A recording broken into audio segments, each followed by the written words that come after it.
तो चलिए आज एक ऐसी कहानी सुनते हैं, एक पुरानी हवेली की कहानी। सुनने में तो ये एक आम सी भूतिया कहानी लगती है ना? पर असल में इसके पीछे छिपी है लालच और एक माँ के प्यार की एक ऐसी दिल दहला देने वाली सच्चाई जिसे सुनकर रोंगटे खड़े हो जाएंगे। तो आइए इस रहस्य की परतों को एक एक करके खोलते हैं। ये मेरा खजाना है मेरी बेटी। सोचिए, बस यही एक लाइन पूरी कहानी का दिल इसी एक लाइन में धड़कता है। एक खजाने का वादा जो किसी को भी रातों रात अमीर बना सकता था। लेकिन इस खजाने का सच कुछ और ही था। एक ऐसा सच जो होश उड़ा दे। सच कहूं तो यही वो शब्द हैं जो पूरी कहानी को एक भयानक, एक अनसोचा मोड़ दे देते हैं। तो हमारी कहानी की शुरुआत होती है पूरनगर नाम के एक बहुत ही खूबसूरत शांत से गांव से। आप सोचिए, एकदम सीधे साधे लोग जिनकी जिंदगी बड़े आराम से कट रही थी। लेकिन इस सब सुकून और शांति के बीच ना एक जगह थी, एक ऐसी जगह जिससे गांव का बच्चा बच्चा डरता था। और वो थी गांव के एकदम आखिर में खड़ी वो पुरानी हवेली। तो मतलब पूनपुर की दुनिया एक तरह से दो हिस्सों में बटी हुई थी।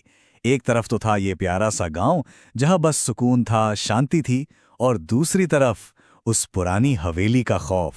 और जानते हैं इस डर की असली वजह क्या थी? हवेली के अंदर रहने वाली एक अजीब रहस्यमयी बूढ़ी औरत।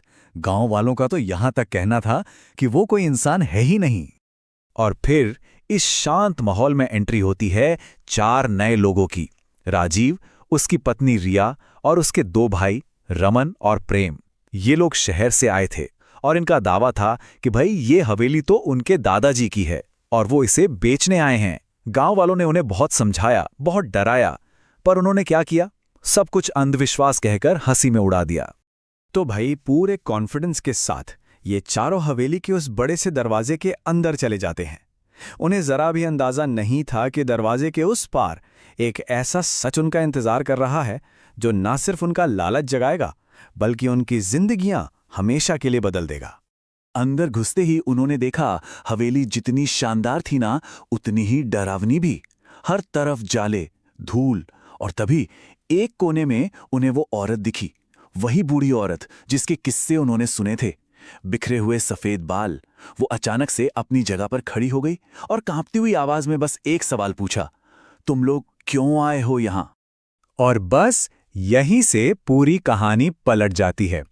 उस बूढ़ी औरत के मुंह से जैसे ही खजाना शब्द निकला, उन चारों के दिमाग में हवेली की कीमत भूल गई।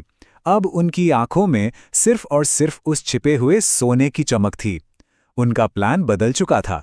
अब हवेली बेचनी नहीं थी, अब तो उस रहस्यमयी खजाने को ढूंढना था। अब खजाने की ये खबर पूरे गांव में जंगल की आग की तरह फैल गई। राजीव भी बड़ा चालाक था। उसने गांव वालों को लालच दे दिया कि देखो, अगर खजाना ढूंढने में मदद करोगे तो तुम्हें भी हिस्सा मिलेगा। और बस फिर क्या था? जो लोग कल तक हवेली का नाम लेने से भी डरते थे, आज वही लोग लालच में उसके अंदर जाने को तैयार खड़े थे। तो खोज शुरू हुई। सब लोग लग गए, हवेली का कोना कोना छान मारा। और फिर किसी की नजर छत के एक टूटे हुए हिस्से पर पड़ी। मलबे के नीचे एक पत्थर का स्लैब दबा हुआ था। सबने मिलकर उसे हटाया तो देखा नीचे एक गुप्त सीढ़ी जा रही थी, एक अंधेरे तहखाने में। और जब वो लोग उस तहखाने में उतरे तो वहां बीचों बीच उन्हें मिला एक बहुत पुराना, भारी भरकम लोहे का संदूक। अब सोचिए जरा वो माहौल। सबकी सांसें एकदम रुकी हुई थी। वो बूढ़ी औरत तो खुशी से चिल्ला रही थी, मिल गया मेरा खजाना। राजीव, रिया, सब के सब उनकी आंखों के सामने बस दौलत ही दौलत नाच रही थी। उन्होंने बड़ी मुश्किल से जल्दी से वो संदूक खोला, लेकिन अंदर अंदर जो उन्हें मिला वो कोई खजाना नहीं था। वो एक दिल दहला देने वाला सच था। संदूक के अंदर सोने चांदी नहीं, बल्कि एक छोटे से मासूम बच्चे का कंकाल रखा हुआ था। एक पल में सब कुछ बदल गया। सबके चेहरों पर खौफ था, हैरानी थी, और उस बूढ़ी औरत की खुशी की चीख आंसुओं में बदल चुकी थी। और तब उस बूढ़ी औरत ने बोलना शुरू किया। उसका नाम गौरी था और उसने वो कहानी सुनाई जो दशकों से उस हवेली की दीवारों में दफन थी। अब ये किसी भूत या चुड़ैल की कहानी नहीं थी। ये तो एक माँ के दर्द और उसके बदले की एक दर्दनाक दास्तान थी। पता चला कि गौरी कोई चुड़ैल नहीं, बल्कि एक माँ थी। एक ऐसी माँ जिसके साथ बहुत बड़ा अन्याय हुआ था।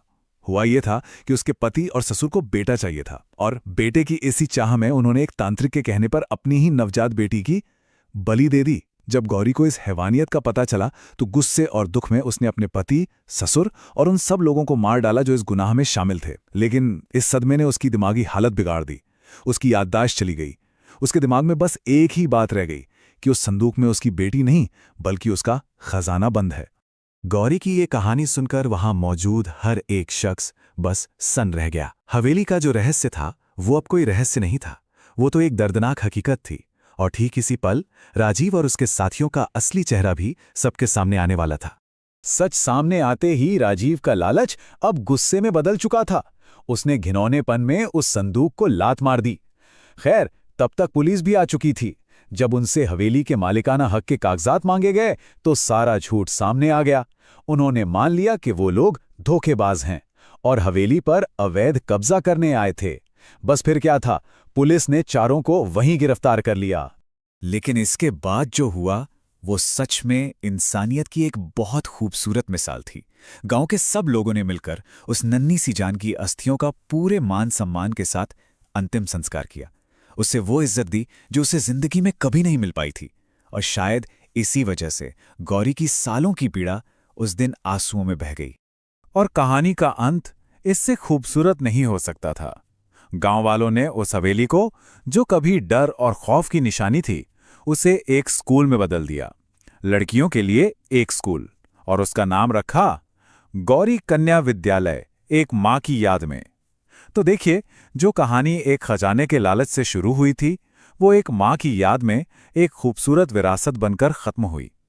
ये कहानी हमें सोचने पर मजबूर करती है ना, कि जिन चीजों को हम भूत प्रेत या बुरा मानकर डरते हैं उनके पीछे अक्सर कितनी ही अनकही दर्द भरी कहानियां छिपी होती हैं।